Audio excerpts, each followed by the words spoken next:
Drake, he's he's got that dragon blood in him, so he wants to make money. He's obsessed with gold. So he's always like up for a fight and stuff. So they probably met somewhere, and he either probably healed him or something like that. I don't know. They're friends now. But he's always trying to find a fight to make money and stuff like that. Okay, so just a true mercenary. I appreciate it. Yeah. Okay, and then what's your character's name again? Robert Maximilian. Yes. Love it. But okay, so Maximilian and Drake. I think where this starts is actually with you two walking into like a forest, a forest that's pretty dank and dark and very swampy. There's a lot of like cattails. There's a buzz of mosquitoes and bugs and who knows what the hell else. And this entire area just looks a bit forlorn, as it were. And we're going to back up a pace as we kind of cut away from you two walking together into this area. There's the barest like trace of a path, a road that you guys are walking on. And we cut back to, I think, maybe 4 or 5 days beforehand.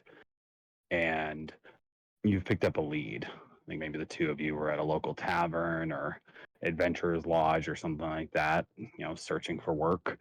Maybe you'd done a few simple jobs in a town and word got around that you're somewhat reliable as far as adventurers go.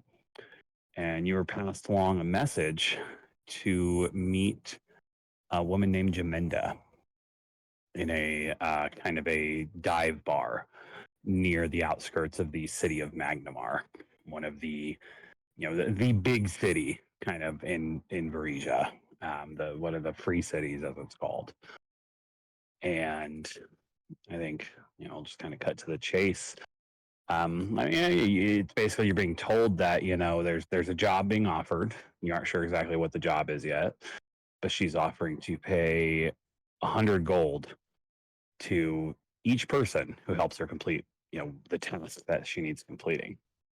Is there a discussion amongst you two beforehand, or is that just enough gold that you just go for it? Oh yeah. I don't know. 100 gold's quite a bit. So yeah, Drake will be. It's a lot of gold. That is a good Okay. So yeah, you two make your way from maybe this little backwoods town that you're in to the outskirts of Magnamar. I don't know if either of you have been there before. Maybe you have, probably, I guess, at some point at the very least. You guys are both, relatively accomplished as far as adventurers go, being 4th level in the meta terms. And you approach the bar, and it's called the Dog's Saddle. You don't know how it got that name. You don't know why it has that name. The sign out front of the bar, in fact, features a cow. Doesn't seem to make any sense as to why it's called the Dog's Saddle. But you go in, and I think you get there probably around evening, and this looks like a, for lack of a better term, like a Teamsters bar. Like this is like where like the dock workers and stuff like that from Magnamar come to drink. And I think everybody. Well, what do your characters look like? Let's Drake. What does Drake look like? I picture him as like kind of like a Viking warrior. He's got kind of like that shaved head, but long hair kind of towards the back. Then he's got a huge beard. His eyes are very intense, but like you can tell there's like kind of like a hidden fire kind of behind his eyes. And then he's just kind of huge. He's like I don't know, 6'2", and he's very muscular, and he's got a big bastard sword on his back, and he was wearing chainmail. Yeah, I guess that's how I picture him. Okay. So just big hulky guy. Appreciate it. What does Maximilian look like? Maximilian is, he's about average height, average build. Like maybe 5'11", and he's got some muscle, but he's not. He's not he's not huge. But he's got just a little bit. And he's got kind of short blonde hair that's curly, and he has very vibrant green eyes. And I guess the thing about him is he seems unflappable. He is always very serene, very calm. Okay, dig it. Yeah, I'm just just now just picturing him as I don't know, fucking Jamie Lannister, I Yeah, guess. kind of a very Yeah. Jamie Lannister. Yeah, but okay. I think. Are you like wearing your like what is he Oh, wearing? Is sorry. he wearing like traditional cleric's gear, or is it like are you wearing like Sarenrae loud and proud, or like what's? Yeah, that's good. So I have some leather armor on. Not really like I sort of a robe that's more geared towards battle or very um it's how can I explain it's more of like a battle robe, but he is wearing leather armor over it. The only thing that really distinguishes is his staff. He has a staff of healing that he's always carrying, and he has his Sarenrae religious symbol uh, hanging off of it, on like a chain on the top, like a chain that's connected hard to the top that flows down. Okay, so it doesn't just look like some robed brother. He Mhm. you both look kind of rough and tumble folks, as it Yeah, were. yeah, yeah. I would say he's very clean, clean shaven, but yeah, he's very clearly like he can handle himself. Okay, cool. I dig it. Yeah. So when you guys walk into this, let me go ahead and actually share a couple pictures here.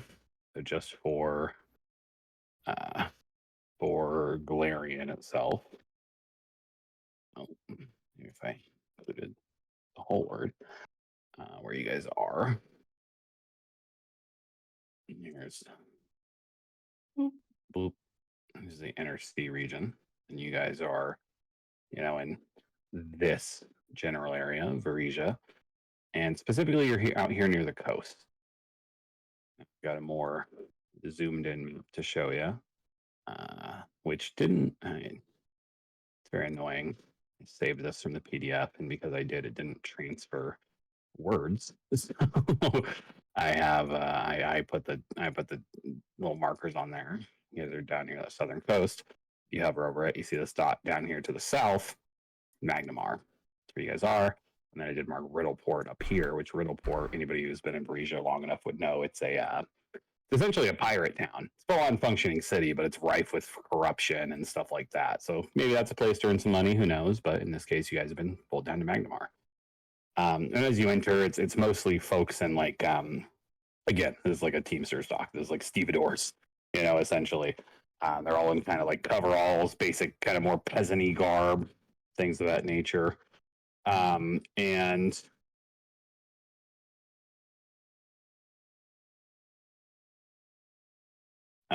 And uh, they kind of give you guys a little bit of a sideways look, but seem to kind of nobody's really bothering you. I guess you look like you can handle yourself, so nobody's really kind of giving you guys any guff. But as you enter, you're supposed to be meeting a woman here again by the name of Jaminda, and you actually know her name is Jaminda Anarchy.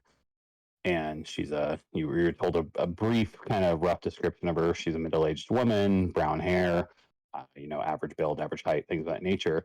And looking around, you see somebody who kind of fits the description and obviously sticks out. She's sitting at the bar on a stool. She's got a couple drinks in front of her, empty glasses, and she's and honestly, you can just tell by looking at her, she just looks out of place and she looks a bit nervous.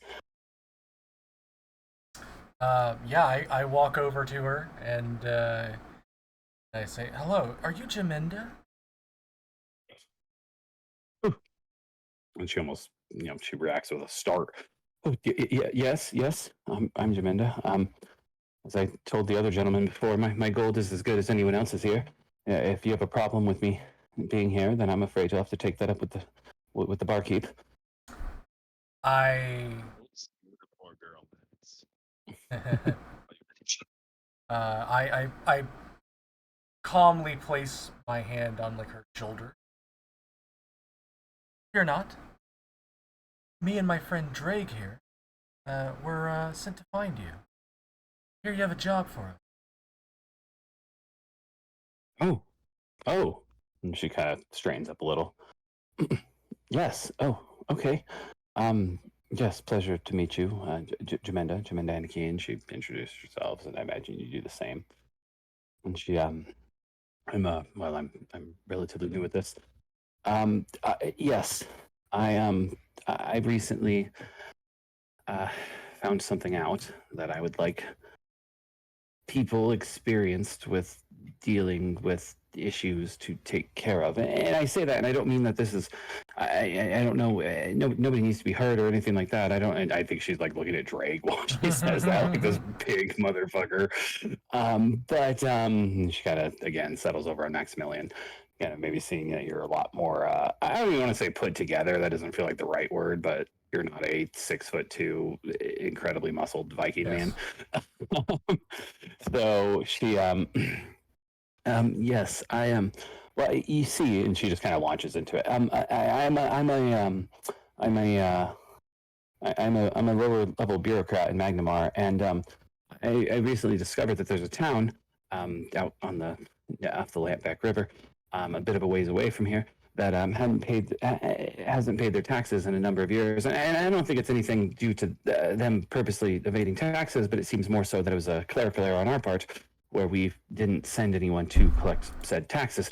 And anyways, this sum is nothing quite exorbitant. It's a relatively small backwoods village. It's only around 75 gold pieces, from what I can gather, based on their past tax records. But it's been, some time since we've recovered that, and I didn't want to bring this to my superiors without having a solution in place, things of that nature. So I went ahead and decided to enlist one of the Magnamaran city's tax collectors to go and search this out, to go and visit the town and collect the taxes. And now they haven't been back, and it's been nearly 3 weeks. And I'm concerned about what may have happened. And I'm needing somebody to, point one, locate the individual who I sent to collect the taxes, and point two, if they are located, what have you, if they haven't collected taxes, collect the taxes from said settlement. And that's what I'm looking for folks such as you for. Again, I believe it was stated 100, I'll pay you 100 gold pieces each. I understand this may seem like a large sum of money, but at this point, it is just more about recovering the funds and getting the village back on the books, as it were, which will be worth a great deal more to the Magnamorian Council and tax collectors.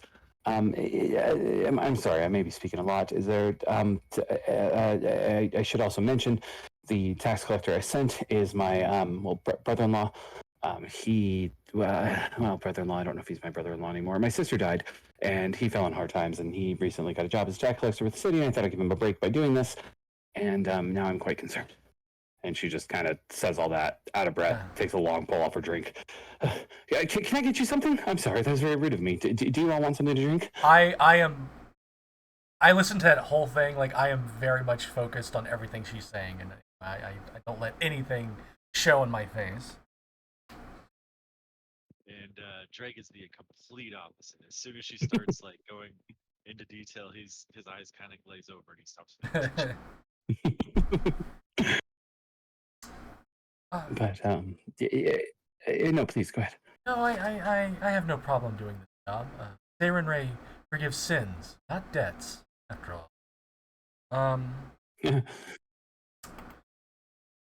Well, I can't think of anything off the top of my head. I guess you're looking at trouble, or people won't be happy to see us. After all, who likes paying taxes? She kind of smiles at that. No, I think it should be fine. Again, it's not an exorbitant amount of money. I guess I should say part of my concern does come from the fact that my brother-in-law, he after again, I said he was married to my sister, and she died, and he after that kind of got into a bad spot where he was drinking a lot and getting into fights and things of that nature. And I'm partially worried that maybe he did collect the taxes and skipped off to Riddleport with the money. It's not an insignificant sum. I mean, 75 gold pieces. It's not an exorbitant sum. It's not enough for somebody to retire on, but it is still a fair amount of money. But again, though, it is just more of a concern. I just want to make sure everything is okay and he's okay, and that again that these taxes get collected. And so if you do go there and you arrive, and I'm so sorry, I didn't mention the name of the village. It's Ravenmore. Is the name of the village. And but if they say they paid him, that's fine as well. If you could just get something in writing from them, even saying that they paid him, and I can bring that to my superiors again, that's fine. But yes, I'm concerned about what may have happened to him. Last I heard from him was about 2 weeks ago. I received a short letter from him out of Galdaria, that he was going to be there soon, and again, he should have arrived and should have at least been able to send word back at this point. And perhaps maybe at this point he just hasn't sent word back. I don't know, but it is just a matter of figuring out what may have happened to him or what maybe needed to be paid in taxes still, if that is still the case. But again, taxes are important, but I am wanting to know what happened to my brother-in-law. His name is Elias, by the way, Elias Kyle. I'd like to sense motive. Yeah. Sorry, I'd like to sense motive. Yeah, sure. Roll me a perception in the tower. I don't have the tower enabled. Hold yeah, on. wait a minute. Get that bad boy up. And what's this character's name again? This is Jamenda. Jamenda Anarchy is her name. There we go. Dice tower's now open. Yeah, it's more or less right. That's fine. It's the deception. Yep. Far as you can tell, she's not lying about anything. Like, is there anything in particular you're trying to see or? Well, as she's talking, and then I kind of interrupt her for a second. Jamenda, Miss Anarchy, I have to ask though. You're asking us to collect a debt of 75 gold, paying us 100 each. I'm amazed at the generosity. She kind of smiles. Yes, I understand. It's a fair amount of gold for the job that's being offered, but I'm thinking that if look, I have the money to cover it. That's not a problem. But I'm thinking if I bring this issue to Magnamar with a solution already in place that I've solved the problem, they will in fact reimburse me for funds spent in recovering these taxes. It's really more of a matter of principle rather than the dollar amount, that there is a settlement that hasn't paid taxes in some 10 years. That sets a bad precedent for a lot of the other settlements around the area, if you understand my meaning. It's more so just to really kind of set things to order. That way they can continue in an orderly fashion going forward. Of course. Thank you. Drake, do you have any... Yes. Have any thing you'd like to add? I just want the 100 gold. We have to get the gold from this town. And, if we have to be, I'll do whatever's necessary to get. Well, nobody needs to be hurt or anything like that. Again, just even a written missive from the town saying that, Ravenmore saying that they'll reimburse the city of. If they need a payment program, we'll be happy to set something up like that with them as well. Whatever they need. I understand 75 gold may not seem like a extreme amount, but from our census records of Ravenmore, again, these are 10 years old, it is very much a subsistence town, where they're basically just kind of scraping by. So that amount of gold may be an exorbitant amount to them, or we don't want to, ask too much if it would bankrupt them, as it were. But yes, upon, completion, whatever that may be, if you find my brother-in-law and he has it and you return him, wonderful. If he didn't make it there for whatever reason and you can try to find out what happened, even better. But yes, upon returning here, I would actually say I'm not going to sit in this bar for the next few weeks, but I do reside in Magnamar, and she kind of scribbles an address on two addresses actually on a I don't know, on a scrap of napkin, I guess. But this is my place of residence, and this is my place of work. During the day, most days, I am at my obviously the Magnamarian tax collector's offices, and you can look me up there. Just ask for me, and you'll be able to locate my office. If it's if you perhaps arrive in the evening, I should be home, and you can just knock on the door and announce yourselves, and I'll let you in. Very well. Thank you, Jamin. I think we'll take our leave Yes, now. and I do just want to so if you do come across my brother-in-law, he's a well he's a bit shorter than both of you. He's probably around, I don't know, 5'6", 5'7". He's descended from Olfins, as it were, and he has kind of a shock of red hair, kind of well, I will just be honest here, just kind of blunt and kind of ugly face with coarse and patchy facial scruff. This is all kind of unfortunately stems from his predilection for strong drink and too many tavern fights. But if you do find him, that is, of course, another very key thing on my end. But again, I do just really hope he hasn't fallen off the wagon, as it were. But that's my worst fear. Well, I guess my worst fear is that he's dead. But other than that, yes. If you again, I can point you in the direction, and she does, and I mean she can kind of like give you a general idea of where Ravenmore is, and we can actually show you guys on that same little map here. Local area. Let me go ahead and make this one public. There you go. And you can see up here is where Ravenmore is.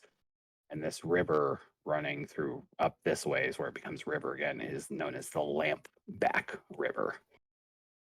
But there's, a road that takes you up north, heading towards Riddleport, and then you can kind of get off the road, and there's enough trails and things of that nature. She you think via her instructions, you guys should be able to find this place pretty easily. Very well. Well, I think we should take our leave then. Yeah, let's get going. Okay. Thank you both very much. Here, and she actually pulls out two like pre-written documents, and that both already have her like signature attached to the bottom. And these are for you. These are my writ and my promise of payment upon services rendered. That way you can understand that I'm good to my word, and I will take it that you are good for yours. Yes. Well, I look forward with seeing you soon, I hope. Safe travels, Amanda. Go in Sarenrae's light, and I cast guidance on. Okay. She does a sick backflip. She uses it for acrobatics. She oh, thank you, and unto you. But yeah, she yeah, okay, cool. So yeah, I mean, so this is like evening, it's like nighttime. You guys probably don't want to set out right now. I imagine you guys are going to set out first thing in the morning.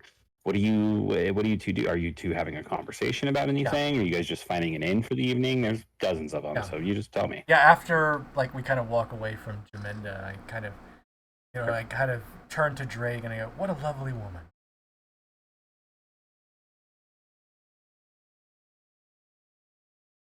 Yes.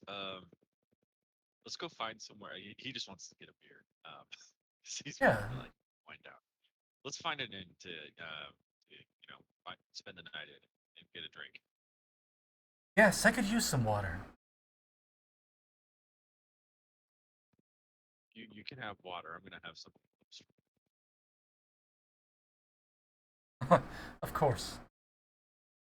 Well, let's try and find an inn. One that serves drinks. And maybe food. I'm a little hungry. Yeah, and you're able to fairly easily. Like you'd be more hard pressed to find an inn that doesn't. So you find one. It's the oh, I don't know. Let's just go real generic. It's fucking it's in Brie. It's the prancing pony, and Yeah. yeah, you find one. You know, if Drake is wanting to tie one on, he's able to, and you know the night passes relatively uneventfully, as it were. I think that's where we come back into the beginning there, where it's you two. You've now traveled for it's taken you about 6 days. It's been mostly road traveling. You know, there's been other travelers on the road, things of that nature. But as you kind of split off and you headed eastwards deeper into Varisia, you've ran into fewer and fewer people until for the last day and a half, you haven't seen another traveler on the road. And as you approach this kind of dank and gloomy, kind of swampy looking fen, I imagine, you know, you head in. And as you head in, you think you're on the right path. Again, you guys are following this barely visible path into this swampy area, but you assume this is where you're supposed to be going based on Carly. Based on descriptions, this is where, you know, Ravenmore lies. And I should say it's like fall. It's like early fall. So it's a bit chilly, but it's nothing crazy. Nothing that you guys can't handle. And as you get a little deeper in, the trees start to kind of take over where it makes the whole area a little dark, things of that nature. And you know the Lampback River has to be somewhere nearby, as you can kind of hear it somewhere out in the distance. But this whole area kind of plays with sound in odd ways. Eventually, both of you start to hear very faintly what sounds like a voice, somebody like calling out something. And I imagine you probably take a pause and listen, and you can then hear it a little clearer. And it is a voice. It's somebody speaking. It's somebody yelling, in fact. And it sounds youngish, like an adolescent boy's voice. And you just kind of hear, "Applesauce! Come here, boy! Where are you? Applesauce! Applesauce!" And it sounds a fair ways out. What are you all doing? Turn to Drake and You hear that? yes, somebody's looking for applesauce.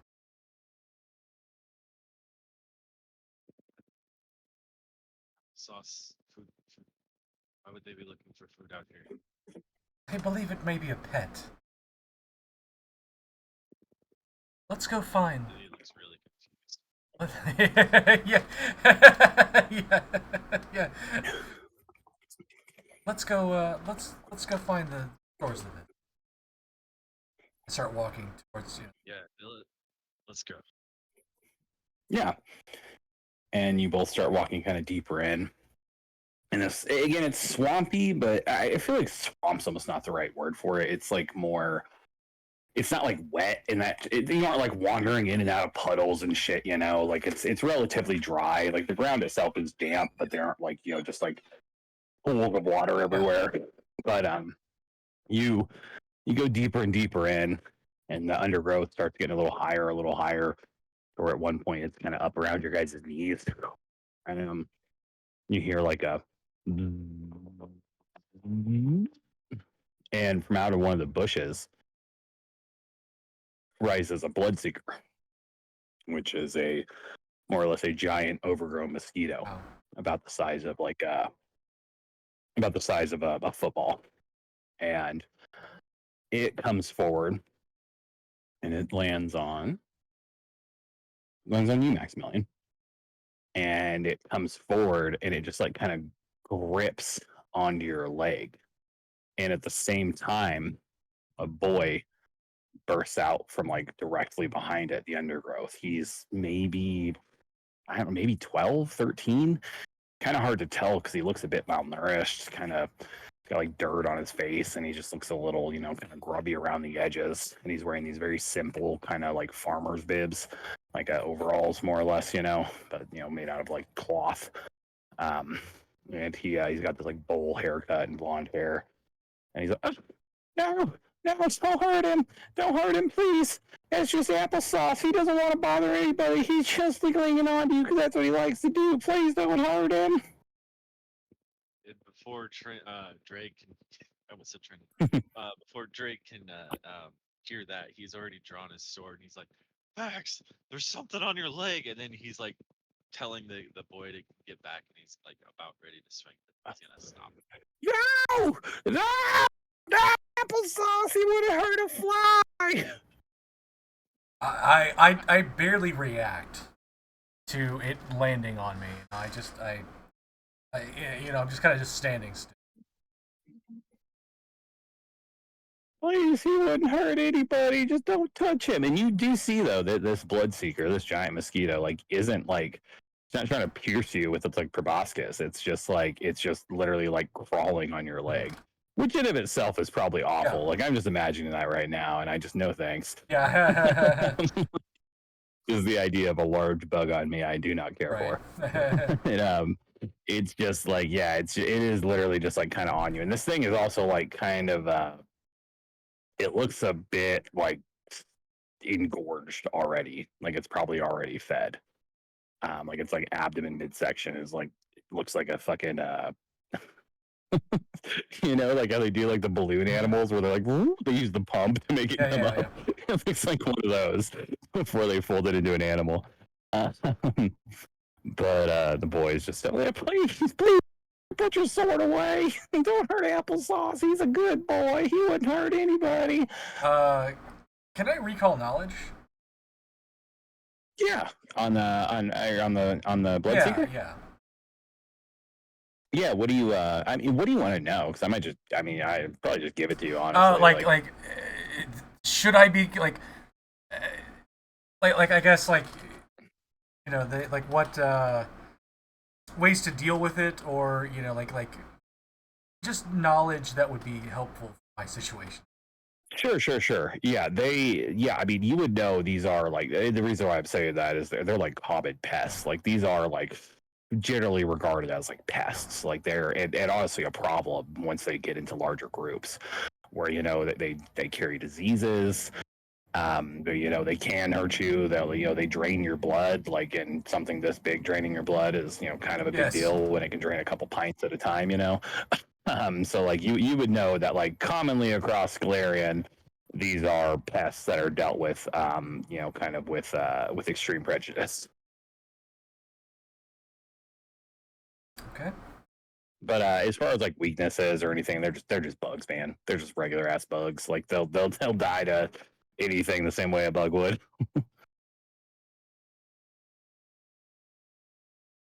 Greg will stop, his sword swing like, mid swing, and he'll look at the boy and he'll be like, "This is Applesauce."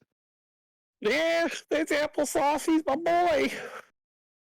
I've had him since I was knee high to my daddy.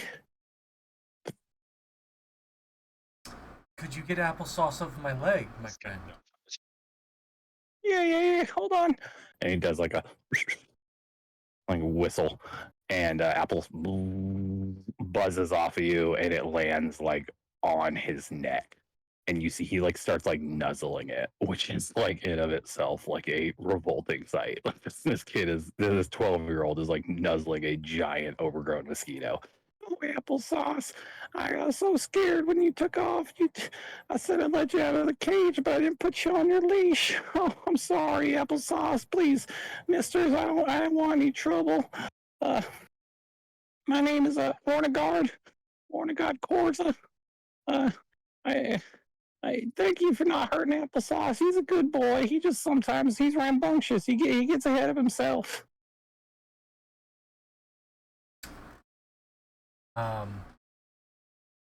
Again, I'm unfazed by any of this. But I had my hands up. I put them down.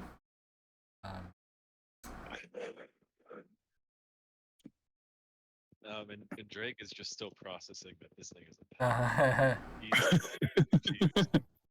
pet.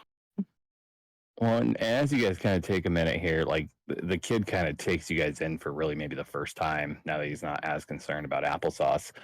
And he looks you over Drake, and then he looks you over Maximilian. His eyes are like as big as saucers, and he's you're all from around here, are you? What's the name of it? No, not Sorry. sorry. No, I was gonna wonder what the name of the town we're looking for. Ravenmore. Ravenmore. Sorry. Go ahead, Greg. Oh, I was just saying, Dragon. I don't think you're from around here. So we're not really around. No. No. Especially not here. You could be from Varisia, but not these backwoods. He just you're really big, mister. I was looking at Drag. And you got the that's the symbol. That's one of them deities, isn't it? Are you a learn maker? Hi, I am a cleric of Seirenring. Yes, Oh, I've been blessed by her light. I only really know about the dream tender, but The, I'll the Dream Tender. sorry? Yeah, the dream tender. Dream Cinder. Ah. No, dream tender. 10-star dreams. Could you tell me more about her? Well, I don't know that much about her. I do my best to try to pay attention at school, church, and things like that. But it's they kind of sometimes I get a little bored and I start thinking about the festival and things like that. Roll me a religion check, Maximilian. I assume you're trained in Oh, that. yep. Very high.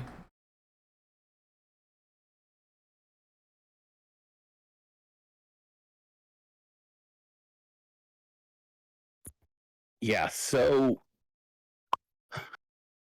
um, you don't know of anybody who's referred to as the Dream Tender, but like it sounds like, I mean, just based on what you know of the pantheon as it is, the and he did say her, the main goddess of dreams is Desna.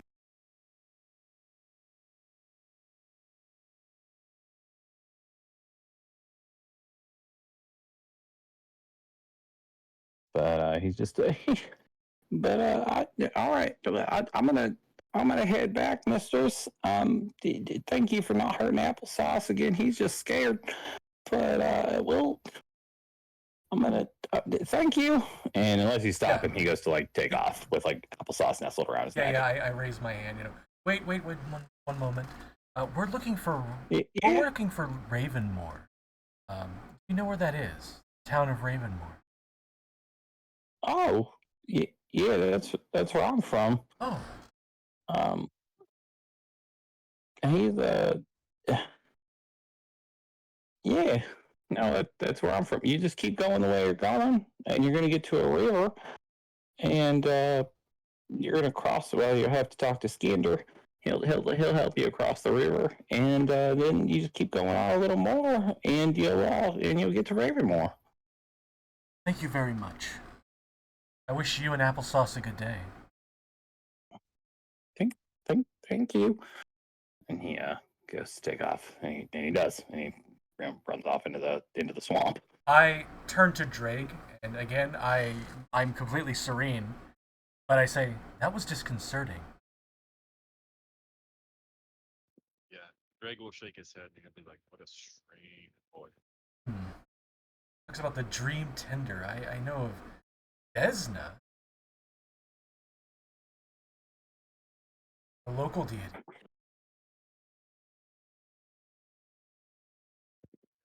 I'm not much of a religious man. I understand.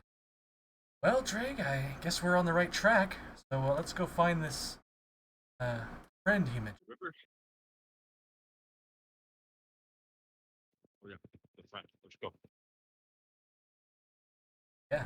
Yeah, and you guys head out, and you travel for maybe another hour or so, And you come across this area that he talked about. You see there's a shack built on the river. You see the river itself, the land back. It's pretty wide. It's probably about at this point where you guys are standing at it. It's maybe about 200 feet wide.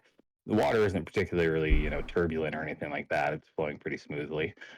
But next to this shack appears to be a kind of ramshackle looking ferry that's been set up with a rope that stretches from one side of the river to the other, with a sort of like crank on the ferry that seems to take it from one side to the other. And there doesn't appear to be anybody, outside of the shack or anything like that. But you can see on the door of this shack is a skull, like a bone, like a skull. It looks humanoid.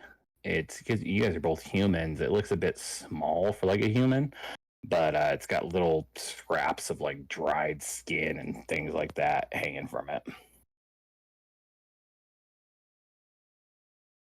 Great, look at that. Point out this. Yeah, and he'll walk up to it and be like, "This lip seems kind of small to be a human."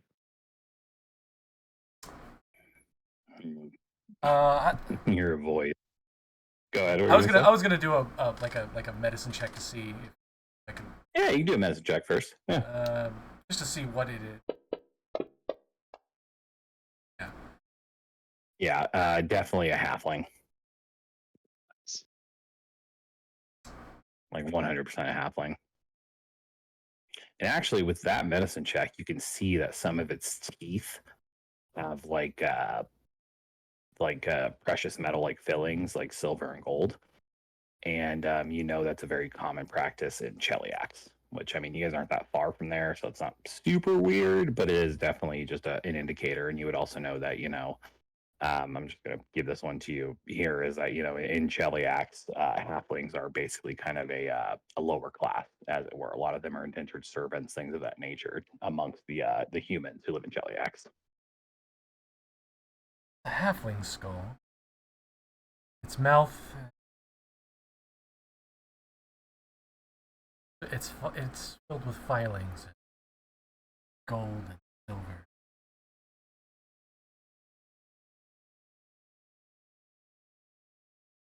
On you saying that, you hear a voice from behind both of you. Y'all admiring my skull? Oh, hello there. You see a man, human, probably, fuck, I don't know. It's kind of hard to tell how old he is.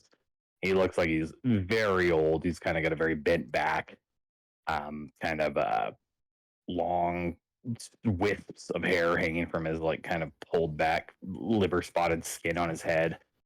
He looks like he has kind of like strong sinewy arms though, and he gives you a smile. It's full of brown and rotted teeth. Says, y'all, I don't know you all. That's well, him on the door there. That's talking Johnny, but you can call me Skindakazi. Pleasure to meet you. He kind of steps forward and offers his hand. I take it. Drago step up. Oh yeah, No, please. I don't want to monopolize, but yes. you're good. Drago just step up and shake his hand and say, "Drake, Black Raven, this is my friend."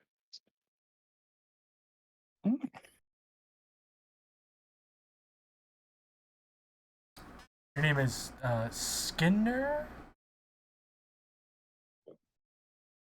Yeah, that's right. Skindakazi. Ah, yes. And if I was holding this skull, I would kind of place it back. It's like nailed to Oh, the okay. door. We're like, yeah. Okay, cool. We're looking to cross the river here. Oh, you want to get across my river? Yeah, that's fine. I offer that services. What? Yeah, I can help you out. I'd take people. I've been crossing people around the river since my daddy was doing it before him, and his daddy, and his daddy, and his daddy. And you want to get across? What do you need to get across for? You trying to get into town to Ravenloft? Yes, we have business there. Hmm. That's funny. Yeah, We don't get many newcomers and travelers, but two, well, three, I guess now in as many weeks. That's always a surprise. I can take you across though. It'd be one silver piece each. Very well. I Yeah. said 3. Sorry, what was that, big fella? Who's this other newcomer you mentioned? Oh, I don't know his name. He's a big fella. He kind of fuck ugly if you ask me. He got red hair. I don't know. He paid me to take him across the river. When was this? About 2 weeks, 3 weeks ago.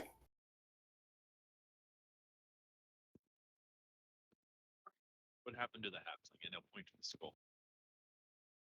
Oh, what happened to that? What happened to that poor fella there? Well, that's what happens to anybody who tries to take a dip in the river. I believe he got taken by the wolf of the water, as it were. Y'all know about the wolf of the water, don't you? Oh, you're the area. Plus more. Oh, and you're in for a treat. So the wolf of the water, it's big, it's nasty, and it's mean, and it swims these waters day and night. And if you so much as dip a toe in, it'll take you under, it'll shred you, and it'll leave you washed up on the shore as just a pile of peeled bones, just like Talking Johnny there. Ain't that right, Johnny? And he looks at the skull and then he laughs. That is a good one, Johnny. Okay. All right. Don't make fun of the newcomers just because they're not from around here. You're going to have to excuse him. He's just a little rude. But he'll learn. Everybody does. But no, it's the wolf of the water. We don't know what it is. We don't know who it is. If it is a who, I think it's a what. But it's been plying these waters, plying the land back for a very long time. I don't know. I would say on at least 20, 30 years. It's been a problem in these parts, and that's why people, that's why they take my ferry. Some people used to, back in the day, they used to take them boats and they used to cross the water in them boats, and then it just like degenerates into like fucking like Creole, like hill people speak. Like it just stops making sense at a certain point. Just, it sounds like fucking Boomhauer from King of the Hill. And they go to the wolf of the water. Like, it's just like, and then he kind of comes back at a certain point. Says, hey, they came in, and that was my daddy, and then it's a day, and then my grandpa, and he the bird. Yeah, one silver piece. You want me to take you across? And so both of you guys, if you're trained or better, can roll me a nature check based on what he's describing of this wolf of the water. Put that in the tower? Yeah, in the tower, please. Yeah. Yeah, neither of you guys have any idea what the hell this thing could be. It's the way he's describing it. Maybe it's just a fucking folktale. Maybe it's something else, but like it doesn't, like it's just, I mean, it sounds like, to real world analogy, I mean, it sounds like he's like describing like a cryptid or something, like the Loch Ness monster or fucking Bigfoot. Like it's just like, this is a very uneducated, very old man. He's just kind of going on with it. But yeah, it just doesn't make any. And you think it could be as likely as anything else that this halfling was maybe like a runaway slave, essentially from Cheliax that happened to make it this far and die, or who the fuck knows? Like the idea that you don't think, just based on interacting with this guy, that he had anything to do with creating the skull, in the sense of that he like murdered somebody or something. But it's just like it seems just like a very dumb old man. Yeah, no, and that's the story of the Wolf of the Water. Y'all want me to take you across now? Please. I take out a silver. He bites it with his shitty teeth. One of his teeth breaks. Oh, that's how I know it's good. And from you, Phil, he turns to you, Drake. What silver? Begrudgingly kind of pull it out because he hates to lose his money. Oh, don't worry. You'll get it.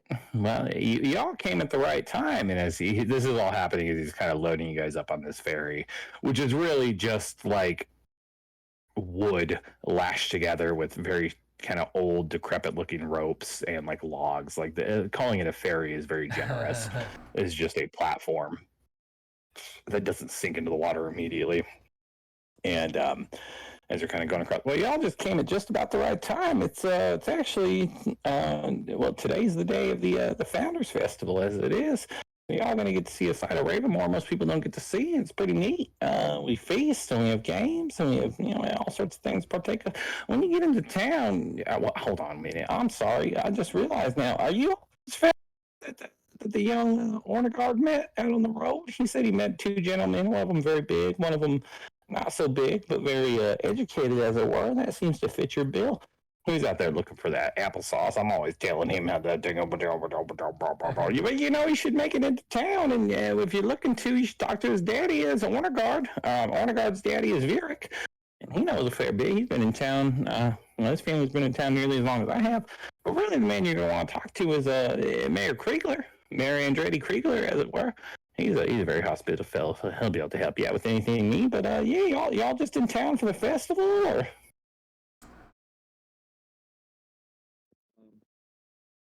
We're here on official business. Oh, official, that's a word. I understand. One time back in my day, I did some official business for them. He just goes on like that for the next for the 10 minutes it takes for him to slowly crank you guys across the water. And it's just nonsense ramblings. Whatever you all say doesn't matter. He just continues on. And as you finally get to the other side, he just, well, that's it. If you just head down this way, it's about another mile. You should hit Ravenmore. Again, talk to the mayor, and may the dream tender light your way, and have pleasant nights. Thank you. Thank you very much. Yeah. Well, I got to get back to talking to Johnny now. Y'all be careful of that wolf of the water. I'm gonna go and crank my way back now. I starts to crank his way back. Yeah, I make sure to walk away. That he can't, he can't, continue. Yeah, he doesn't seem to be trying to I get that. No worries. Yeah. He after you guys depart, he talks for another 5 minutes and then starts to crank himself back over. So you guys wait another couple minutes and he's halfway across the water. You assume you're out of earshot now, and you're about a mile from town. So feel free to converse. I kind of go kind of get to Drake, and I'm like, I've talked to you about. I'm from Naya. Much more it's a much more put together place. This is all a new experience for me. I admit I'm a little bit out of my element.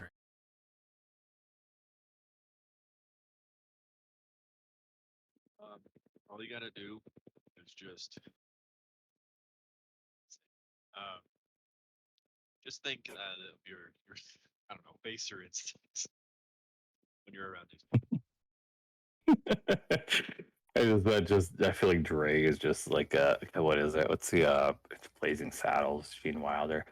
These are common people, normal folks, salt of the land. In other words, idiots or morons. Yeah. That's what I was trying to say. I didn't just yeah.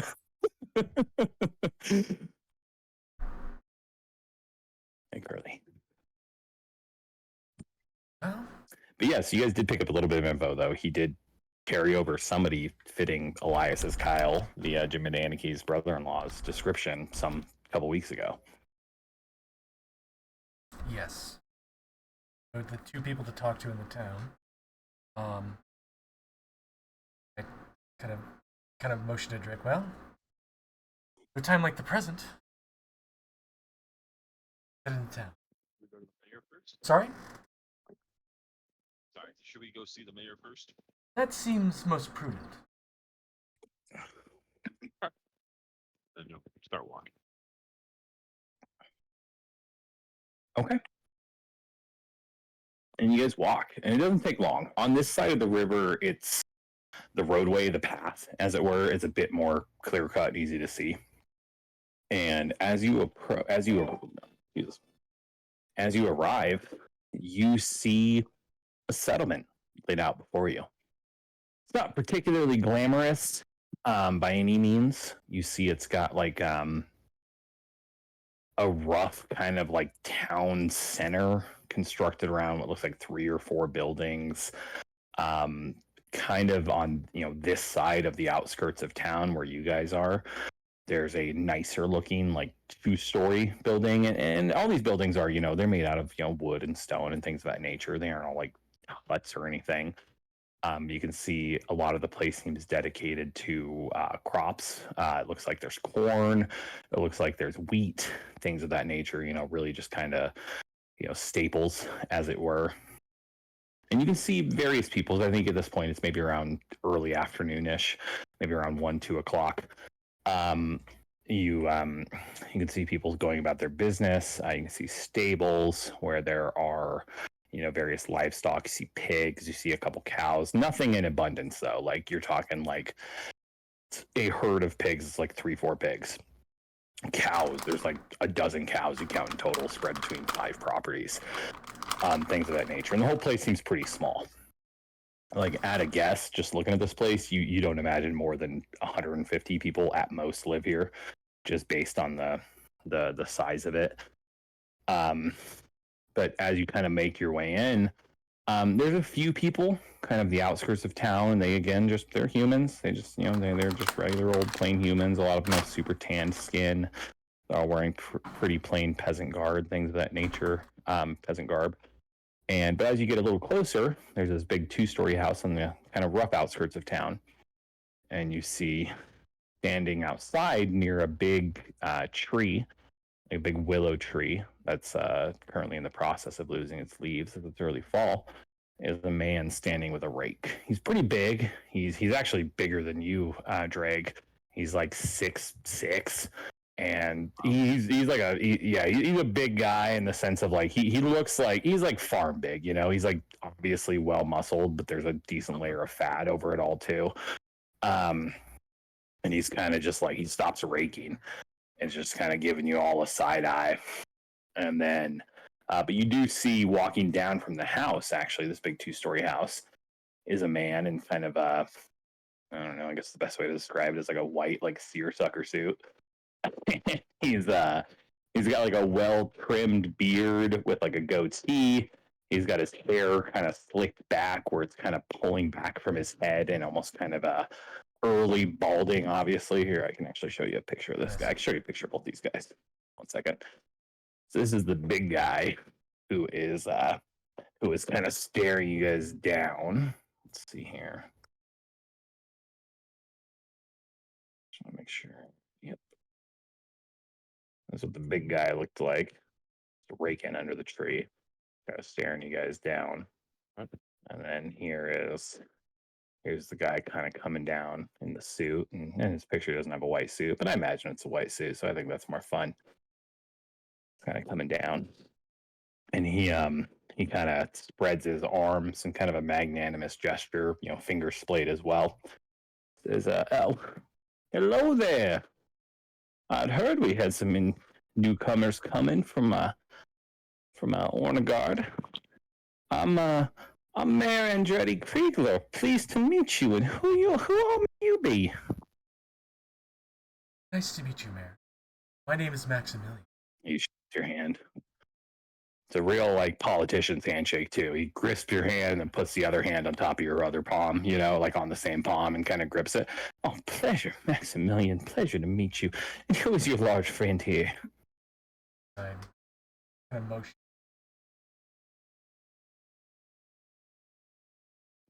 Drake Drake will kind of stand up and then be like, I'm Drake, and then he'll shake the mayor's hand too. "Oh, Drake, pleasure. Drake, Maximilian. Well, welcome to Ravenmore. I do need to ask, what pleasure do I have seeing outsiders? We don't get a whole lot of visitors here, as it were. I wish we did. There are a lot of, there's a lot more to Ravenmore than perhaps people expect. But I'm sorry, I'm getting ahead of myself. You all look positively parched. Would you like something to drink?" That would be great. Lovely. We have iced tea. We have lemonade. I suppose a fella like yourself, and he's kind of eyeing up Drake. Could I get you an ale? Ooh, yes, an ale, please. It's a bit early for myself, but no worries. And you there, Maximilian? I could use water. It's been a long journey. Some water. Yes, of course, no worries at all. And he kind of yells back, and you see he's talking to the big guy. Leonard, will you please fetch our guests here a drink? An ale for our big friend here. Water for well, may I say, maybe I'm overstepping my bounds here, but are you a man of the cloth, a man of Sarenrae, from what I can tell? Yes, I'm in fact appreciating you noticing this. Cleric of Sarenrae, goddess. Oh, no worries at all. She is a just goddess, as a lot of them are. But yeah, so water for our friend here of Sarenrae, an ale for our large friend here, and Leonard, all myself, I'll take an iced tea, thank you. And you see the big guy kind of stares for another few moments, nods, stomps up to this big two-story house. Well, we'll let Leonard there gather. I hope he wasn't troubling you too much. He does have a bit of a staring problem. That is my brother. We are well. I'll say we're mostly only alike in our name, in Kriegler, and our last name. We don't really share many of the same mannerisms, as it were. But regardless, I'm stepping ahead of myself again. I'm Mayor Andretti Kriegler. What can I do for you, fine gentlemen? What can I do to welcome outsiders into our fair village on this day? Drake will look over at Maximilian, but he'll start to pull out the rent that was given to them. Uh, he's not sure if he should hand it straight to the mayor, though, so he's gonna kind of wait and see what Maximilian does. I have my hands like together, like kind of in a pseudo prayer, but thank you, Mister Mayor Krieger. We're here on official business. We are here to, fortunately, as the civilization requires, collect taxes. But we're also looking for an associate who, I believe, also sent here for their.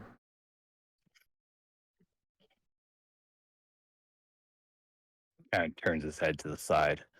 Well, no worries. Please call me Andretti if you wish. But I, I, I'm sorry to seem aghast at this, but I thought this matter had been resolved. Yes, we had um a visitor here some weeks ago.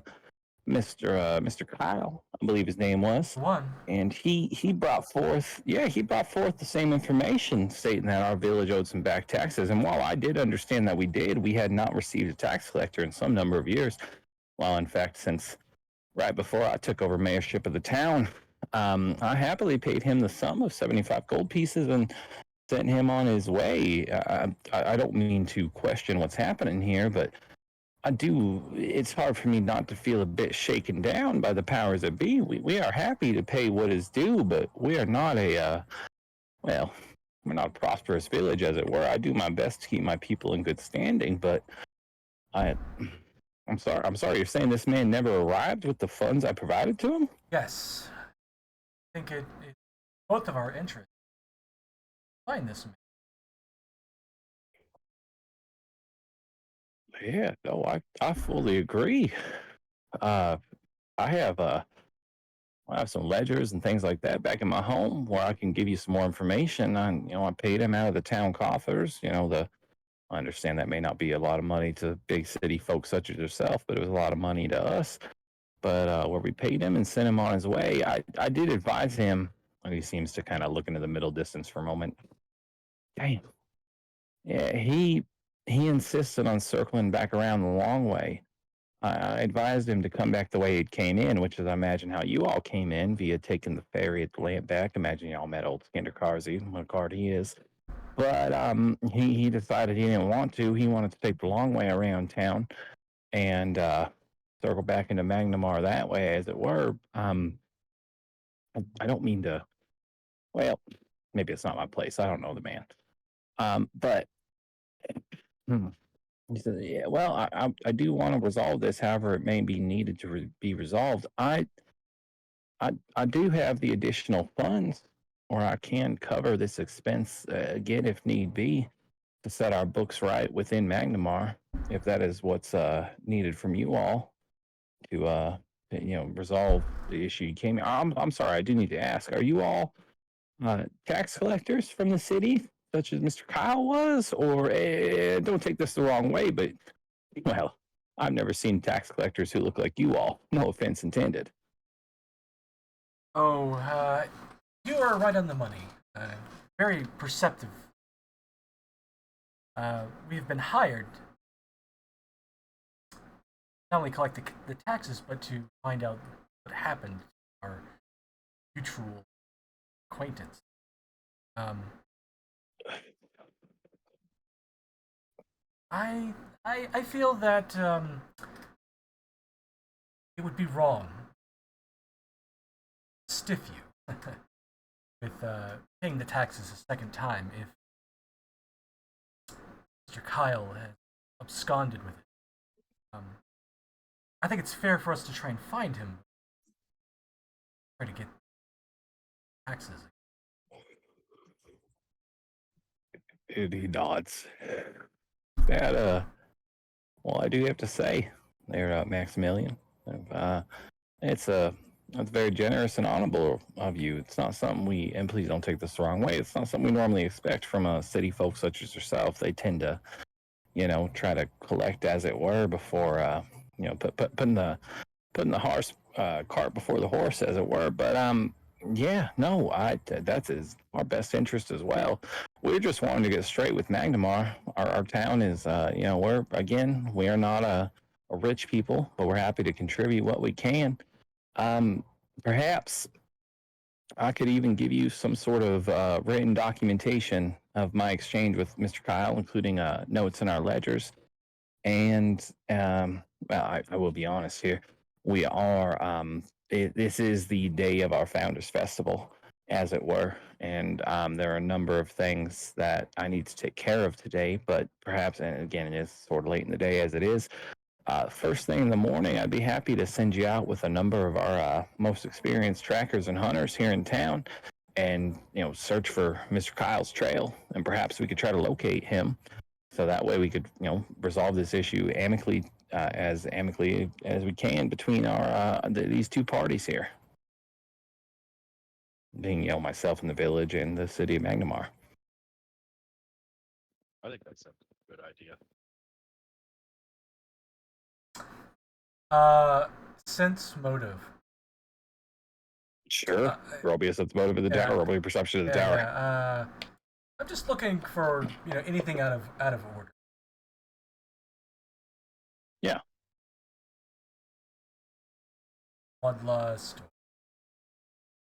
nervousness. No, like he seems. Yeah, he doesn't really seem nervous. He just seems kind of genuine concern is what you're kind of registering. That the fact that this man never returned with the taxes.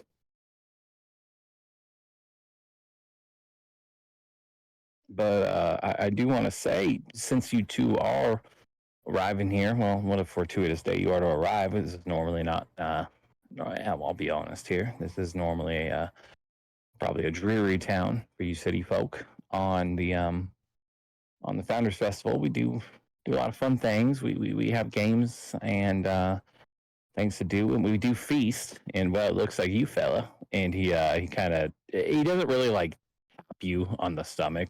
Um, Drake. But I kind of, yeah, you look like a fellow who can eat. We do feast.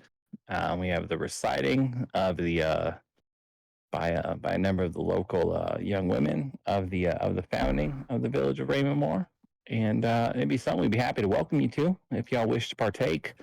And again, be happy in the morning to send you out with some of our best trackers, and I could even provide you lodging in my own domicile if that's something you wish. I have a couple spare rooms on the upper floor where y'all could stay if that's something that interests you. I accept. It's all very generous. Eric Reed. Yes, I'll never pass up a feast. Oh, glad to hear it. Yeah, no, of course. And at that moment, Leonard, his brother, big guy, comes stalking back over, and he's got kind of a tray of drinks. He's got a glass of water that has a couple ice cubes, clinking in it. Glass of iced tea, the mayor asked for, and a mug of ale. So, thank you, Leonard. Thank you. And the mayor seems to pass them out to you all. and he well, if you don't mind, I do have a couple of things of business I need to take care of here before the festival right now. Y'all are free to check around the town, explore as you wish. The festival itself will kick off here in about. Kind of looks up at the sky, and it doesn't seem that odd, based on kind of the region you're in. It should be about 3 hours or so from now, just around dusk. And we'll begin, and well, it should be a grand old time. I'm really honestly happy to have outsiders here. The more people who get to see the festival, and perhaps we'll get more outsiders as time goes on, and not just people who are looking to collect taxes, as it were. You know what I mean? And kind of ribs you good naturedly, Maximilian with the like elbow. And again, fellas, if you have any questions, you should be able to find me during the festival. But please enjoy yourselves, as it were, and we'll look forward to finding Mr. Kyle and finding out what happens come the morning. Okay? Absolutely. Thank you for your hospitality. Sorry for taking up your time. Oh, thank you. No, no, no. Thank you. Thank you for being so understanding. And he flashes you a pearly white smile, and he saunters off into town. His kind of the thumbs in his pockets. And Leonard, his brother, kind of is just still like standing on like the porch of this like 2-story house, and he kind of stomps down to you guys all and says, Andretti instructed me all to y'all wish to stay here. I can show you your rooms right now if that's something you want, or I can show you later, whatever works for you. Greg? Um, let's go find our rooms, and then maybe we can ask around town for. Or actually, we're gonna go search for them. So let's just go find our rooms. Yes. Thank you, Leonard. Mm-hmm. And while we're walking to our rooms, Drake's gonna be like, Maximilian, have you ever been part of a festival before? I've never been. Yes, many times, many times. Festivals all the time. What are they like? Oh, Is there a lot of people? oh, there is a lot of people. There is food and feasting and drink, parties, games. It's wonderful celebrations. It's a very idyllic time. The festivals celebrate this. Sounds interesting. I just want the food. I don't really care about the dancing and all that stuff. I'm looking forward to the food myself.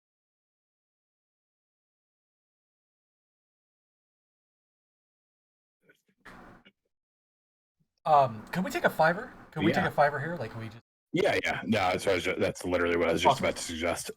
Nice. Yep. Let's take a fiver here. I'm gonna hit the head, and we'll jump back in. Sounds good. Cool.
I'm back. If anybody else is.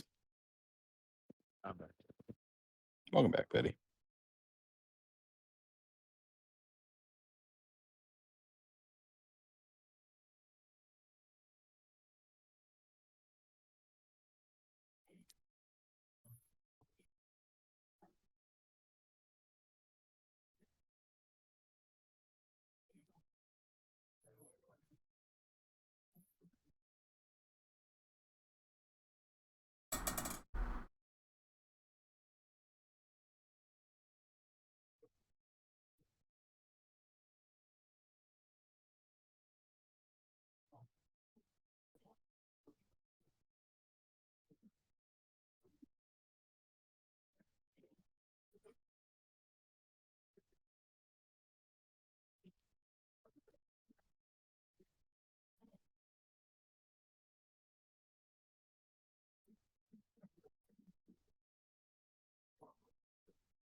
You still playing New Vegas, Trinidad? Yeah. How's it going? It's fun. I really do like that game a lot. It's such a fucking good game. I got the perk that unveiled everything on the map, so I've been trying to go to all the The different Explorer spots. perk, yeah. Yeah.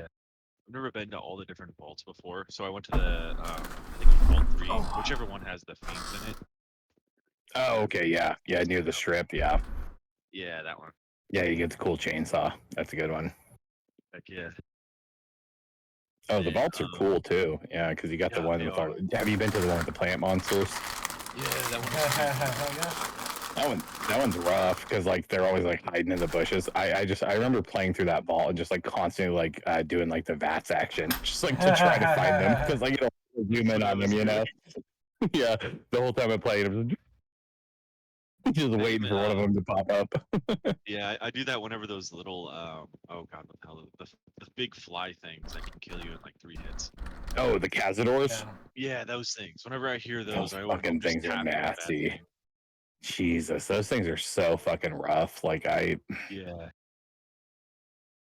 So funny. I've played it so many times at this point, and with mods that I don't even remember what is from a mod and what isn't.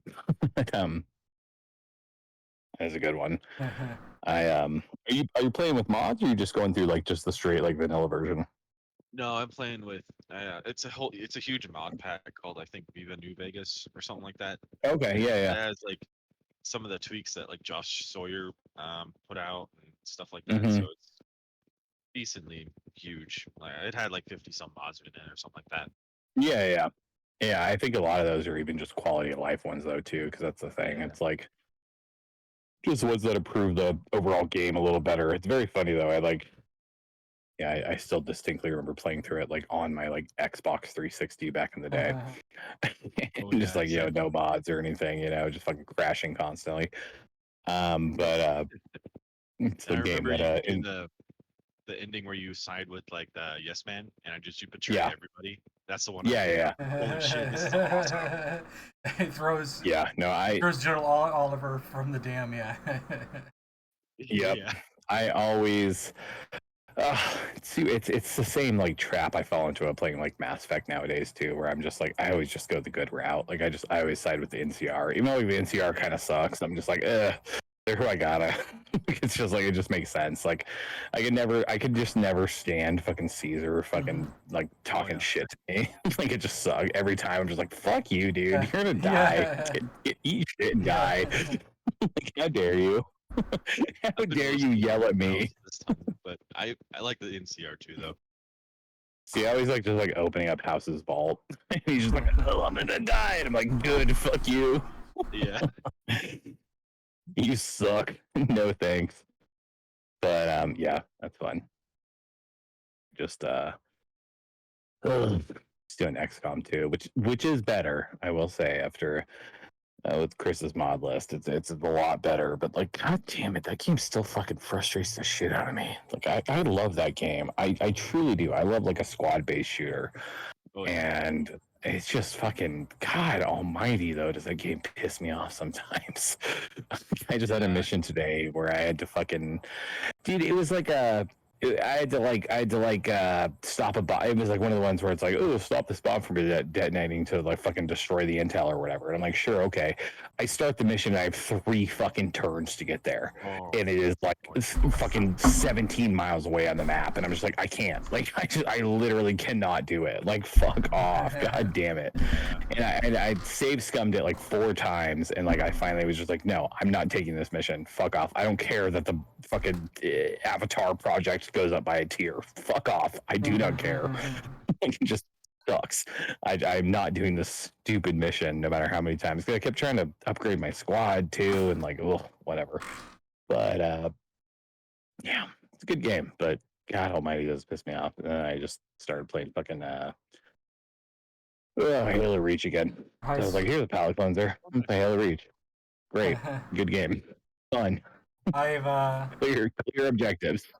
again I've been talking about it how like Destiny has their kind of big finale expansion, and it's again it's so fucking rare for something on a 10-year storyline to land the fucking plane. They've landed it. They fucking landed it. Yeah, good for them. That's fucking cool. Like you could look at like on Metacritic and it's like there's so many 10 out of 10 reviews. It's earned it. That's awesome. No, that is cool. Is Bungie still doing it, or has somebody else taken over at this point? It's been so fucking long. Yeah. I just have no idea. Yeah, it's still Bungie. Yeah. That is cool. And it's funny because they nearly killed the game. It was the previous year's expansion, Lightfall. The previous DLC was rough, right? It was dog shit.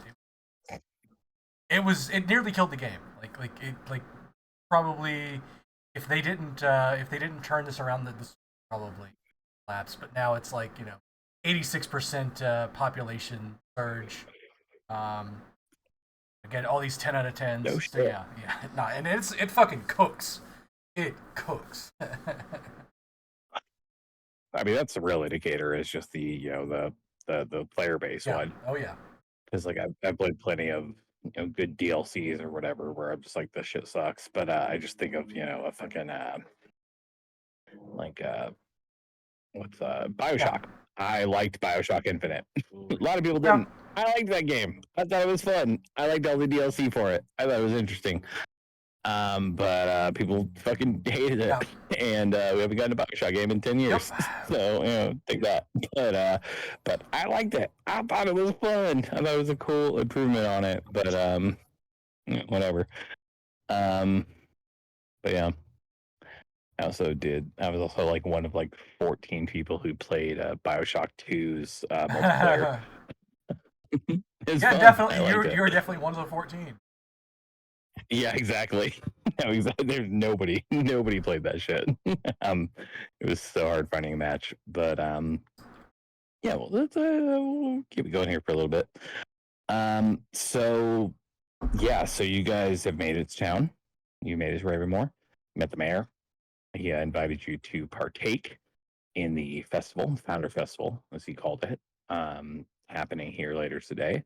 You guys are kind of a free reign, as it were, until it happens. Leonard is taking you up to your rooms, and he does. And at this point, you guys enter to the mayor's house. It's a 2-story building. It's the only 2-story building in town, really, and it looks nice. And on the inside, it is nice. It's wood floors. You can see a couple different stairways leading up, things of that nature. Seem to be, a couple rooms. But he leads you up into the upper story where there are 4, in fact, guest rooms set up. And they set you up in your guest rooms. And Leonard points you to which ones are yours. Why don't each of you guys roll me a D8? You can roll in the open, that's fine. Just roll me a D8.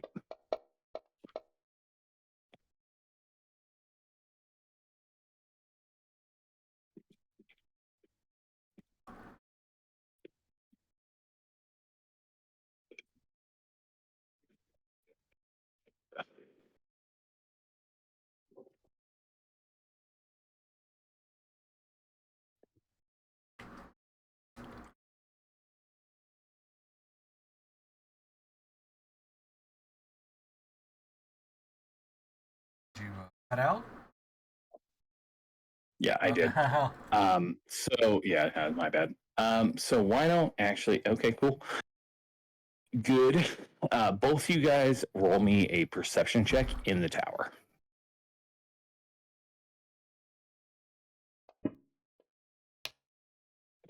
Gonna be kind of my next.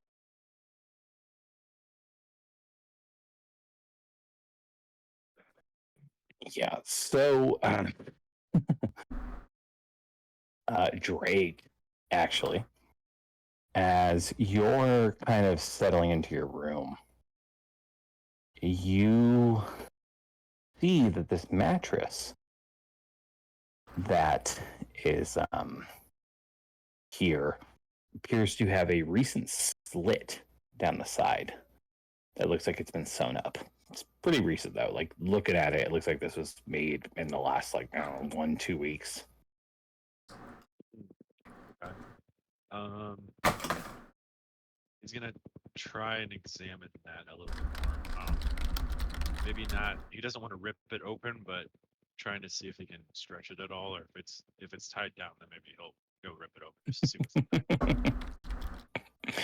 I like to imagine you don't even mean to, but your own strength is away from you, and you go to investigate it, and you immediately rip it open. And tucked away inside the yeah, no, and I appreciate that. And tucked away inside the mattress itself appears to be a slip of paper. He'll grab it, and then does it have like any writing or anything on the outside of it? Yeah. You look at it, and it appears to on like it's a it's like a regular like letter sheet of paper. And looking at it on the front side of it, it appears to be written layout where I think they are. And then when you flip it over, you see it's a rough outline of the town itself, which I'll actually share here. Just imagine this is a town, and on this piece of paper is kind of a roughly drawn version of the town. Here's where you guys crossed over the river from. Here's the mayor's house over here. And here's kind of the rest of the place. This looks like kind of the roughly, city center, and so on and so on. And but there doesn't appear to be anything but this drawing on the other side. And as you're investigating it, there's just kind of like just a strangeness to it. Like it seems to be written in some sort of code, maybe something like that, but it just doesn't seem to make any sense to you. He will kind of tuck it away in a pocket, and then he's gonna show it to Max as soon as he, gets out of his room.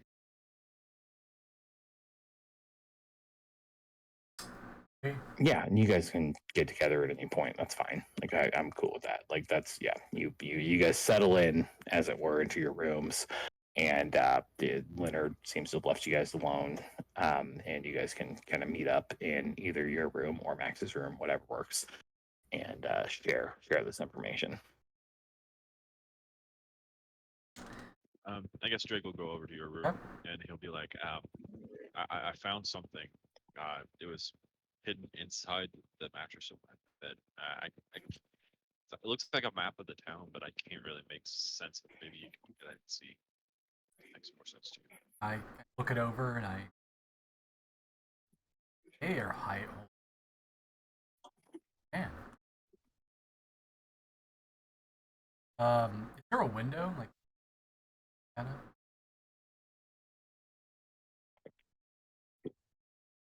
Oh yeah, there's a window in each room. Like, being out over the town. Yeah, so like I kind of want to like match up map with town, sure it's accurate. Yeah, and as you like place the paper to the window and kind of look it over, it seems almost like a 1-1 match. Like this paper was traced from a window, at least one of these windows in one of these rooms. Well, I think we should keep this close to our chest for now. Much as I loathe the deception, I do get the sense something more going.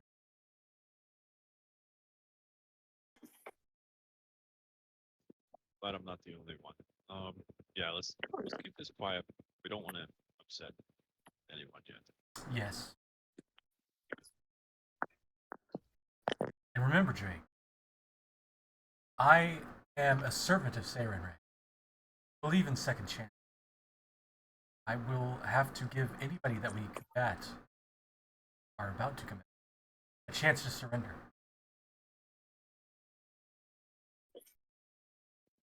And he just kind of stares at Maximilian, and he's like,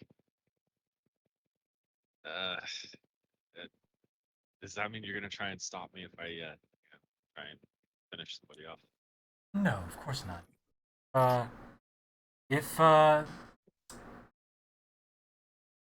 if our adversaries reject, we must do what must be done. And he just nods. It's like, fair enough. Well, We head to the festival. Do you think I'll leave my sword, or should I leave it here? I think we should take. Okay. I don't want to scare anybody. And you've seen, I will say, like again, this is kind of a meta, but you guys have been traveling together long enough. I think Drake, at this point, you would know that maybe Maximilian is trying to give people second chances, converting things of that nature. But if somebody's a lost cause, they're a lost cause. And also, based on the little bit you guys have seen of the town, you carrying your sword, Drake, wouldn't be anything outside of the normal. Like these are all a bunch of peasants and stuff like that. They're all carrying like scythes and stuff like that on their persons. Okay. Then never mind then. I'll carry it. I have but a humble staff, a scimitar. I told you to take the wizard's scimitar. Imagine Gandalf walking into the long hall of Rohan. Like, the fuck, you didn't take his staff, but you let him have a scimitar? And, but yeah, so you guys, sounds like you guys head towards the festival. It's getting in full swing at this point. You can see there are people, and again, most of these people are kind of very. Kind of the best way to describe them. It's all humans, like the top to bottom humans. But they all are kind of like there. You see some people setting up hay bales in like a field with like targets painted onto them. You see some folks are there's like an arena, kind of. It's more like a corral, really, but you kind of get the idea that it's like an arena where they're tying a pig to like a post with like a big leather cord. You can see that there are people doing they've got another smaller kind of area set up where they're doing fights with like ravens. There are people selling various, not selling, I guess, but I should say, but because again, this place doesn't really seem to operate on like a normal economy, but doing like having food wares and stuff like that, and all the food is kind of very I don't know, exotic and foreign, I guess is the best way to put it, where you see like there are sturge, bloodseeker sausages, which are the the giant mosquitoes. And it looks like these are like blood sacks that have been like twisted off of them and made into sausages, smoked and cooked, giant tick legs, things of that nature. All things that I don't know, maybe I don't know exactly your characters too well, but that are probably a bit revolting to some degree. But these people in the town seem to be partaking in them relatively happily. But what do you all want to do? You also see like there's like a general store where there's a beautiful maybe like middle-aged woman, maybe like 35, 40-ish years of age, sitting out front with kind of blondish hair. And there's a man kind of leaning on the door next to her who looks like he looks a bit like an outsider, to be totally honest. Like he's everybody here is kind of a same genetic makeup, as it were. But where this guy's kind of like got everybody's kind of, you know, blonde hair, fair skin, things of that nature. Where this guy's kind of got dark skin, dark hair, and he's kind of leaning against the door with like heavily muscled arms. You also see there's an older woman who is currently like tottering around outside a shop. Outside on the front door in common is the words "the Weaver." What do you all want to do? Drake did want to get some food, but after seeing the bloodsucker sausages and stuff like that, he's having second thoughts. So he's gonna try and look for. Is there like a strength-based activity anywhere? Yeah, there's a there's a couple. You see, there is the throwing contest where people are throwing the dream knives, as they call them. They're these kind of rusty looking four-pointed blades where they can throw them at these hay bale targets. And then there's also the jumping contest where you can jump over like a bonfire that's being created.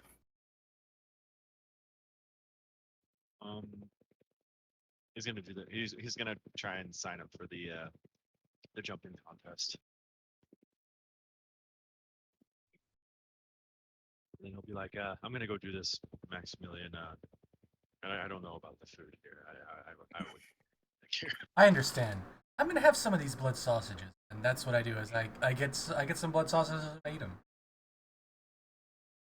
They are delicious, Maximilian. They are like very, very good. Like the idea of them is not great, and they are actually very tasty.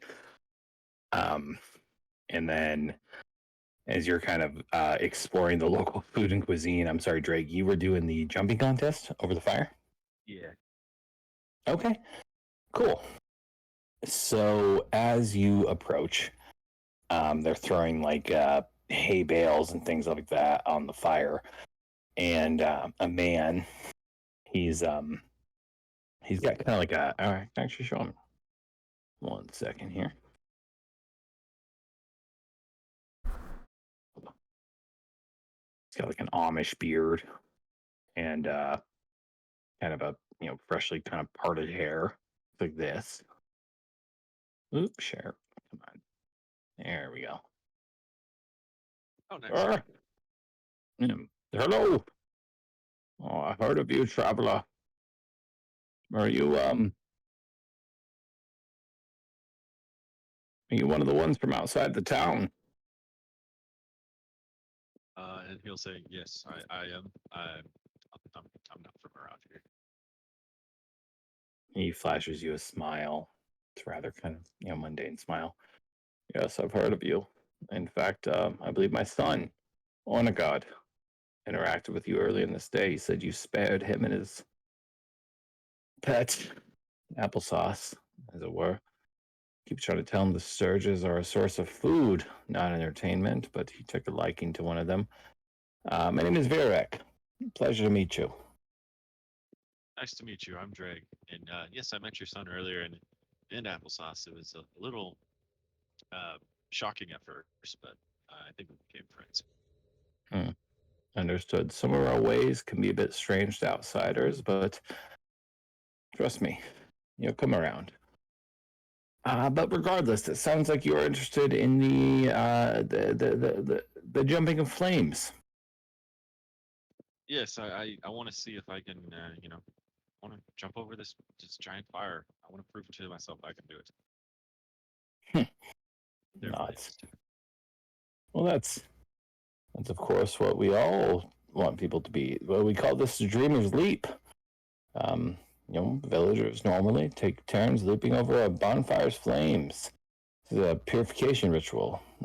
Elders and children kind of begin the ceremony as the fire builds. But again, as it builds up, older boys and healthier villagers join in. And then as time goes on, we let those of more stout nature begin. So if you don't mind watching a while, we'll go ahead and let this begin. And Yes, if that's something you wish to participate in, then we'd be happy to have you. Sure. Yes, I will participate. I'm ready to wait. My turn. Yeah, and he nods. And as you see, like it goes on for a couple hours, where they're, again, young boys, elder villagers that kind of leap these kind of weak little, 1.5 foot, 1 foot tall flames. They add more and more to the fire.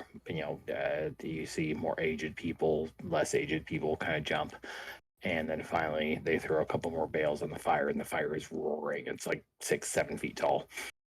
And this man, Vieric, turns through. Well, oh, hey, Toki, you dumbass. Sorry, my cat just started jumping up the table and he fell. Hey, buddy.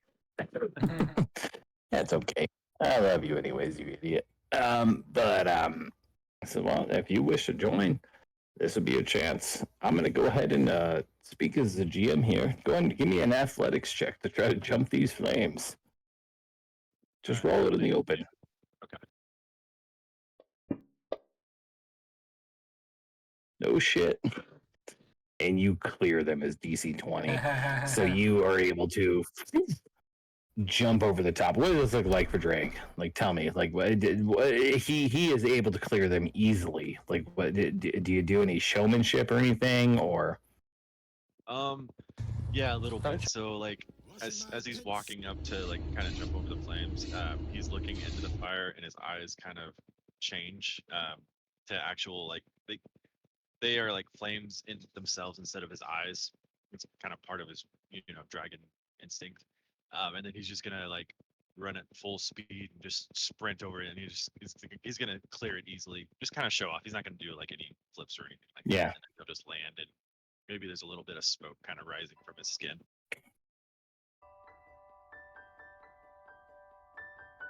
A number of villagers start clapping. Again, and then throw another couple bales on the fire, and it lights up higher.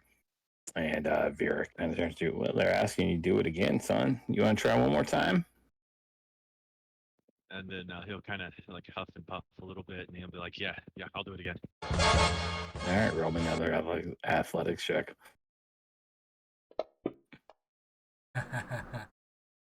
God almighty. Holy shit. Okay.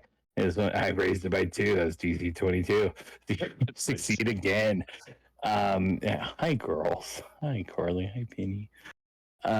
So the flames jump up a bit higher. They're like 8 feet tall at this point, and you're able to kind of right over the top. And again, they start clapping, kind of fucking just, this incredible. We haven't seen anybody do this in a long time. And there's murmurs going through the crowd.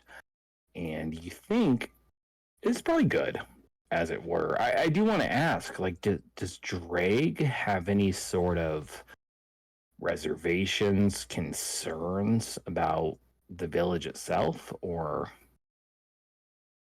I mean, because he found that mattress. Like, I'm just honestly curious. Yeah, he doesn't really have too many concerns yet. I mean, everything he's seen so far seems like there's not Like on the up and up. nothing on the up and up. He's not really too concerned about anything other than he wants to find that the brother-in-law. That's a little suspicious. Okay. To him, but otherwise, Yeah, that's he's not up in is arms. not Elias Kyle. Okay, cool. So he's just partaking in the events. What about Maximilian? What is he doing? So you partake. You find some blood sausages, things of that nature. You see there are a number of games taking place. You see the falling stars is what they're called, where these individuals are throwing these. What again? I think Maximilian would immediately recognize as star knives, but they're calling them falling stars. Into hay bales based on the the worship of Desna, but this seems to be some sort of kind of corrupted backwoods version of the worship of Desna. You also see there are a number of individuals who are taking a part of the Raven fights. There is also a three-legged race. What do you think Maximilian is doing? He he eats the blood sausages, and then he gets some more. and they're tasty as hell. wow, this is it's been a long time since he's done so good. And he kind of watches Drake for a bit, and then he kind of sees the younger woman and the outsider, and while still munching on the last of a blood sausage, kind of walks up to excuse me. Those blood sausages are delicious. Hi, my name is Maximilian. Who are you two?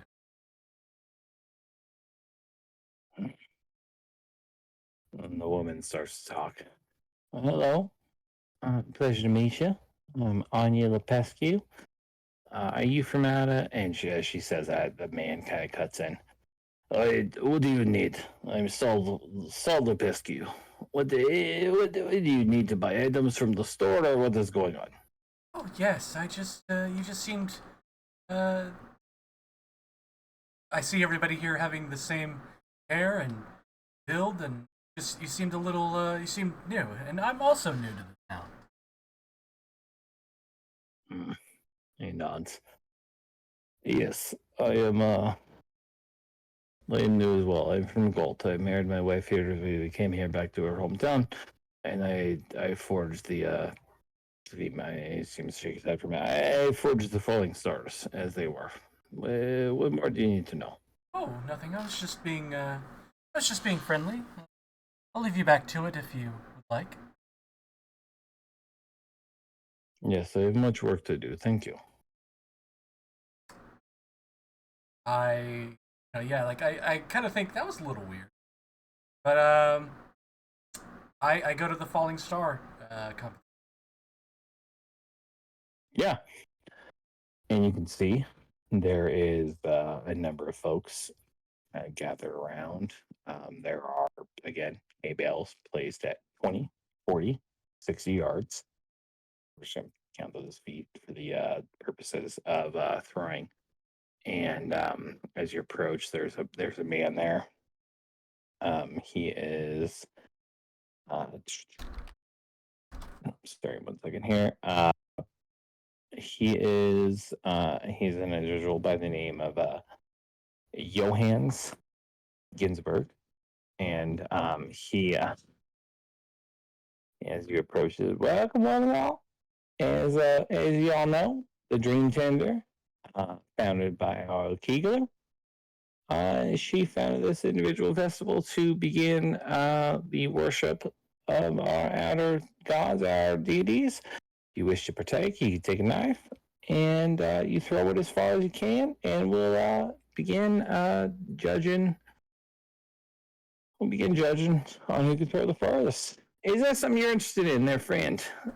Look at you. I believe you're a follower of someone else than the Dream Tender. But do you want to try to throw the hope knife? I would love to. Well, then please give me a throw. And they hand you what is obviously a star knife. It's got the 4 points coming off the circle. Ranged attack. Give me a give me a ranged attack on the first. It's a AC 12. Great. I kind of stand up and I make a show of it, and I cast guidance on myself. I have Siren Ray. Guide my aim, and so +1. So on a +2. Let's see. Oh, hey. Oh shit, that's good. You throw it, and it sticks dead center of this hay bale. And people kind of, and the man comes forward again. And it was incredible. Do you want to try for the next target? I would love to. All right, give me another throw. This one is a DC 15. Okay, I can't do that again. So, Yeah, you can't do the guidance. Shit! Dicks it, and people are cheering. Well, this hasn't been done in a very long time, not since and man Andretti's grandfather's grandfather. Yeah, one more to throw. If you want to give it one more try, this one's going to be DC 18 to hit. Yeah, one more throw to hit the third target. DC 18. I take a deep breath and oh, wait. And that last one goes wide, misses the hay bale, and yeah, doesn't hit it. And after a couple beats, I think maybe they kind of a couple villagers come together. They drag you together, Maximilian. Drag you together, Drake, and they're telling you about the last activity, as it were, before the for the end of the festival, which is the it's not the three-legged race. It is the greased pig challenge, and they have set up in the rough kind of corral area a greased pig that is tied to a very long leather collar. And whoever is able to grab it and hold on to it for, we're just going to run meta terms here, 2 rounds, wins the contest. And they encourage you both to be a part of it. Do you wish to partake? Oh, Oh yeah. Okay.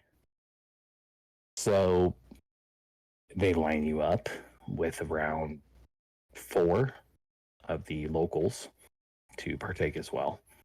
And a whistle blows and the contest ensues. Let's go ahead and just for me being able to keep track of things here, let's go ahead and have, let's both get you added to the initiative tracker and have you both roll initiative.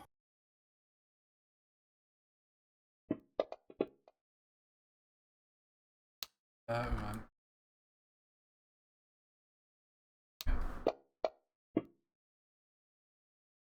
Okay, cool. Yeah, so Maximilian, you go way before everybody else. This grease pig starts to run around this pole. What do you want to do? We'll just keep it kind of loosey-goosey. Like, you just tell me what you want to do. I want to run out in front of it and stretch my arms out. Try and divert it. Okay.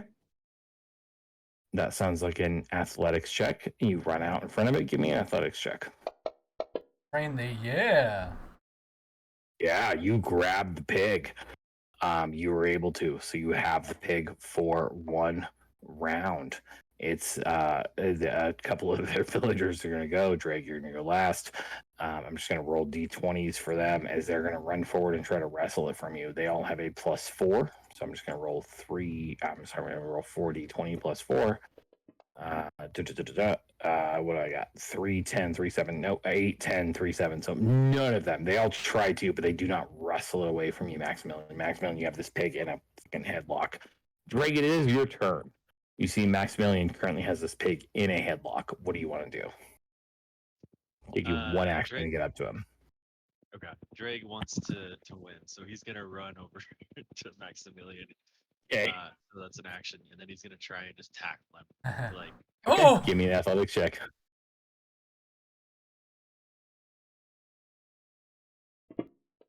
Yeah, nice. That doesn't do it, man. He Okay. beat you. 26. I'm just going straight up the checks here. So you try to drag and like the mud trips you up and you fucking dive right beforehand and you got 1 action left. What do you want to do?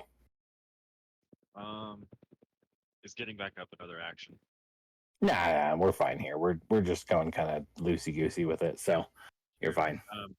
I guess he'll get back up and then he'll just try and grab the pig then. Sure. Give me another athletics check. Nice. Okay. So that meets. So you and Maximilian are both like locked tightly around this pig. Maximilian has the head, you have the ass, and you guys think you're probably gonna pull this thing in half. Maximilian, is back to you. What do you want to try to do? You have this pig on lock. That afforded you 1 round. That is 1 round towards your win. You need 3 in total. Do you want to just try to keep it going, or do you want to try to move away with it? I kind of look around and I would like, and that wouldn't work. That would be. I was about to cheat. I was about to give guidance. Drake. Cheat, dude. If you want to Yeah. cheat, man, like go for it. Like I am into it. Yeah, so I, I kind of shift around and I place my hand on like on Drake's like shoulder, and I give him guidance. So his Okay. next check, he can do a +1, and Okay. I I just kind of hold the pig as best I can. I'm not making. Okay. Give me an athletics check then. To hold on to the Oof. pig. Yeah. Drake will Oh, try and dog, make you got sure- that thing in a fucking Yeah. headlock. Like this pig is not going anywhere. All right, cool. I'm gonna try to wrestle it away from you with the villagers. These guys all have a +4. I do not think I can beat that unless I roll a 20. I do not. I roll a 9, a 6, an 8, and a 3. All of them try to. They do not do a good job. Dragon is back to you. You get a +1 on your first athletics check if you want to try to wrestle it away from Maximilian. Yeah, he'll try to. Okay, go for it. Fucker got a 27. Dude. Maximilian has a thing in a death grip, whether he wants to or not. Like this thing, he's got 2 rounds now where this pig is just in his arms, not moving. You had 2 actions left, Greg. What do you want to do?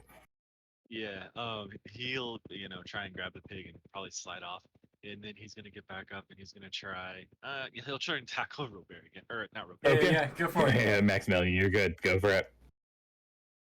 Give me athletics against his 4. Nope, not Oh, gonna gosh. do it. You're just Oh. sliding in the mud. It is Yeah. not happening. Oh, this is great. I love it. You got 1 more action in the tank. What do you want to do? He's gonna try and grab the pig's butt again. Get that death lock. Okay. Go for it. Oh no, gosh. Oh my god. that alcohol, yo. Jesus Christ. Yeah, that's exactly it. So as you try to, you just slip off. And I will say, as that's happening, Maximilian, you're just kind of looking around and you're like trying to, maybe give Drake a chance, and it's not happening. All the local yokels are not doing a good job. And all of a sudden, the pig in your arms starts squealing, and not in like a normal way. Yeah. Like it is almost unearthly. And it arms and legs start to split from its stomach, where it has these 4 legs. It looks like a normal piglet, and 2, 3, 4 more jut out from it. And from its back, these mushrooms start to sprout. Wow. And this like Venus flytrap looking contraption comes out of its back. All look organic. And the villagers start to scream and shout. And nobody seems to know what the hell is happening. But you are currently gripping it. And yeah, that's where we'll go ahead and stop for this week. Wow. As the thing starts to explode into a horrible monster. Holy shit. I'm trying to play Maximilian as serene, but I'm pretty sure even he would be like freaked out right now. No, I do. I'm not gonna lie. I very much had like I love the way you're playing him as like unflappable, and I'm like, what could I do to flap? This Yeah. guy? What's the thing I can no. That was Yeah, fuck yeah.